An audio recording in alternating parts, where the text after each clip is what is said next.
Bismillahirrahmanirrahim. Assalamualaikum warahmatullahi wabarakatuh.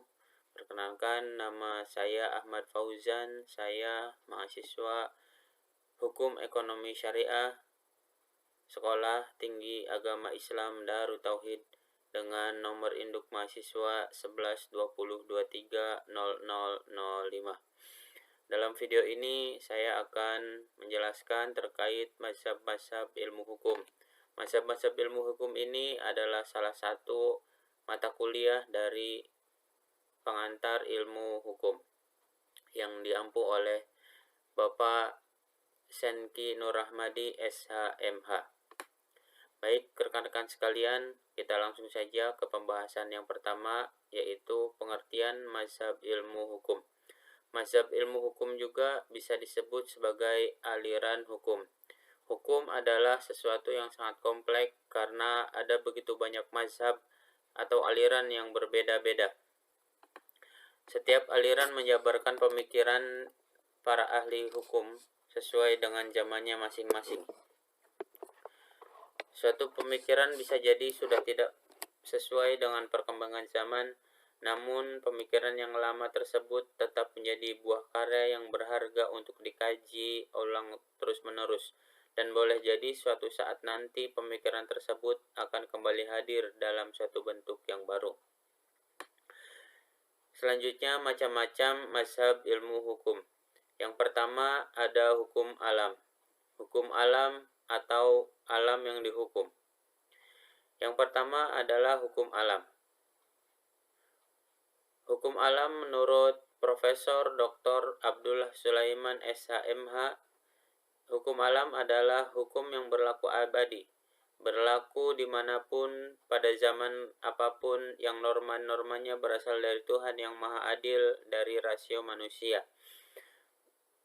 Menurut Profesor Subokti dan Citro Sudibyo, hukum alam adalah hukum yang oleh setengah orang dipahami dan dipelajari sebagai hukum yang norma-normanya berasal dari Tuhan yang Maha Adil, dari alam semesta, dan dari akal budi manusia sebagai hukum yang kekal dan abadi, yang tidak terikat oleh waktu dan tempat, sebagai hukum yang menyalurkan kebenaran dan keadilan dalam tingkatan yang semutlak-mutlaknya kepada umat manusia. Hukum alam juga bisa disebut sebagai hukum yang bersifat tidak tertulis. Hukum alam terbagi menjadi dua, yaitu hukum alam irasional dan hukum alam rasional. Yang pertama, hukum alam irasional. Hukum alam irasional adalah hukum yang berlaku universal dan abadi, itu bersumber dari Tuhan yang secara langsung. Sedangkan hukum alam rasional adalah sumber hukum yang universal dan abadi, itu adalah rasio manusia. Di sini ada beberapa pendukung aliran hukum irasional. Yang pertama adalah Thomas Aquinas dari 1225 sampai 1274. Menurutnya ada 4 macam hukum, yaitu lex aeterna, hukum rasio Tuhan yang tidak dapat ditangkap oleh panca indera manusia. Yang kedua, lex divina, hukum rasional Tuhan yang dapat ditangkap oleh panca indera manusia. Yang ketiga, lex naturalis, hukum alam, yaitu penjelmaan dari lex aeterna ke dalam rasio manusia. Dan yang terakhir, lex positivis, penerapan lex naturalis dalam kehidupan manusia di dunia. Yang kedua, untuk pendukung aliran hukum irasional adalah John Wycliffe 1320 sampai 1384. Menurutnya, kekuasaan ketuhanan tidak perlu melalui perantara, sehingga baik para rohaniawan maupun orang awam sama derajatnya di mata Tuhan. Dan yang ketiga, untuk pendukung aliran hukum irasional adalah John Salisbury dari 1115 sampai 1180.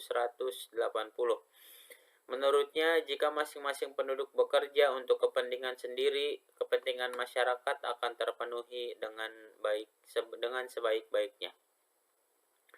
Dan untuk pendukung hukum aliran irasional, yang pertama Hugo de Groot atau Grotius 1583 sampai 1643. Menurutnya, sumber hukum adalah rasio manusia, sedangkan menurut Samuel von Pufendorf dari 1632 sampai 1694, menurutnya hukum alam adalah aturan yang berasal dari akal pikiran manusia. Dan yang terakhir dari Christian Thomasius 1655 sampai 1728. Menurutnya manusia hidup dengan bermacam-macam naluri yang bertentangan satu dengan yang lainnya. Pembahasan yang kedua adalah macam-macam mazhab ilmu hukum. Yang pertama selanjutnya adalah hukum positif. Hukum positif ini adalah aliran ini memandang perlu memisahkan secara tegas antara hukum dan normal, antara hukum yang berlaku dan hukum yang seharusnya, antara das sein dan das sollen. Positivisme hukum sangat mengagungkan hukum yang tertulis dan menganggap bahwa tidak ada norma hukum di luar hukum positif. Bagi aliran ini, semua persoalan dalam masyarakat harus diatur dalam hukum tertulis. Sikap penganut aliran ini dilatar belakangi oleh penghargaan yang berlebihan terhadap kekuasaan yang menciptakan hukum tertulis. Mereka menganggap kekuasaan itu adalah sumber hukum dan kekuasaan adalah hukum. Hukum positif terbagi menjadi dua, yaitu hukum aliran positif analitis dan aliran hukum murni. Yang pertama adalah aliran hukum positif analitis atau analytical jurisprudence, dipelopori oleh John Austin. Dan yang kedua adalah aliran hukum murni atau Reine Rechtsle, pelopornya adalah Hans Kelsen. Pendukung aliran positif analitis menganggap bahwa aliran hukum positif analitis yang menyatakan bahwa hukum adalah perintah dari penguasa negara. Hakikat hukum terletak pada unsur perintah itu. Austin memandang hukum sebagai suatu sistem yang tetap, logis, dan tertutup. Hukum adalah perintah yang mewajibkan seseorang atau beberapa orang. Ia menyatakan bahwa hukum dan perintah lainnya berjalan dari atasan atau superior dan mengikat atau mewajibkan bawahannya inferior. Pihak superior yang menentukan apa yang diperbolehkan dan kekuasaan superior memaksa orang lain untuk mentaatinya. Superior mampu memberlakukan hukum dengan cara menakut-nakuti dan mengarahkan tingkah laku orang lain ke arah yang diinginkan. Austin berpandangan bahwa hukum adalah perintah yang memaksa, yang dapat saja bijaksana dan adil atau sebaliknya. Pendukung aliran positif analitis, Austin membedakan menjadi dua jenis, yaitu hukum yang sebenarnya atau hukum positif, yaitu hukum yang dibuat oleh penguasa dan hukum yang disusun oleh manusia secara individu untuk melaksanakan hak-hak yang diberikan kepadanya. Hukum yang sebenarnya memiliki 4 unsur, yaitu perintah, command, sanksi, sanction, kewajiban, duty, dan kedaulatan, sovereignty. Yang kedua, hukum yang tidak sebenarnya adalah hukum yang tidak dibuat oleh penguasa sehingga tidak memenuhi persyaratan sebagai hukum. Contohnya peraturan dari suatu organisasi olahraga. Pendukung aliran hukum murni. Hukum harus dibersihkan dari anasir-anasir non-yuridis seperti sosiologis, politis, historis, dan etis. Hukum adalah suatu solen kategori atau kategori keharusan atau ideal, bukan sains kategori atau kategori faktual. Hukum adalah suatu keharusan yang mengatur tingkah laku manusia sebagai makhluk rasional. Dalam hal ini yang dipermasalahkan bukanlah bagaimana hukum itu seharusnya, melainkan apa hukumnya.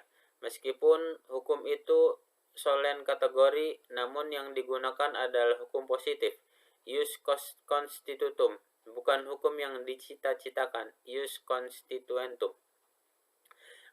Kelsen berpendapat bahwa hukum berurusan dengan bentuk atau forma, bukan isi material, sehingga keadilan sebagai isi hukum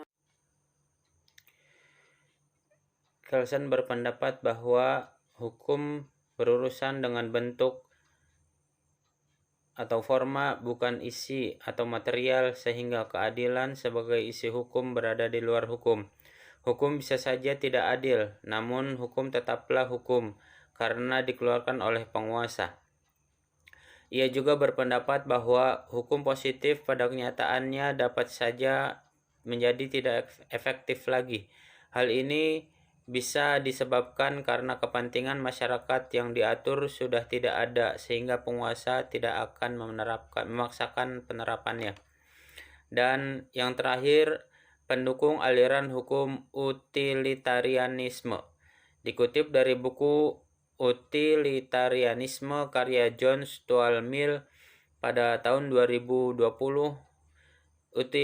utilitarianisme adalah teori yang menyatakan bahwa suatu tindakan adalah benar secara moral jika dan hanya jika tindakan itu menghasilkan setidaknya sebanyak kebaikan bagi semua orang yang terpengaruh oleh tindakan tersebut sebagai tindakan alternatif yang dapat dilakukan oleh orang tersebut.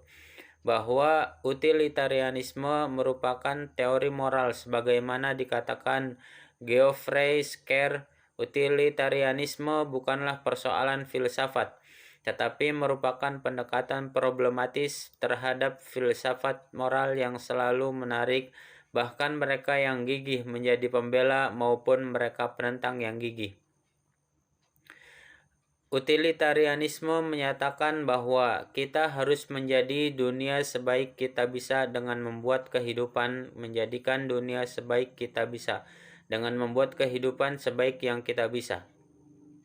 Utilitarianisme berurusan dengan sesuatu yang diragukan lagi penting dalam kehidupan manusia, yaitu meningkatkan kebahagiaan.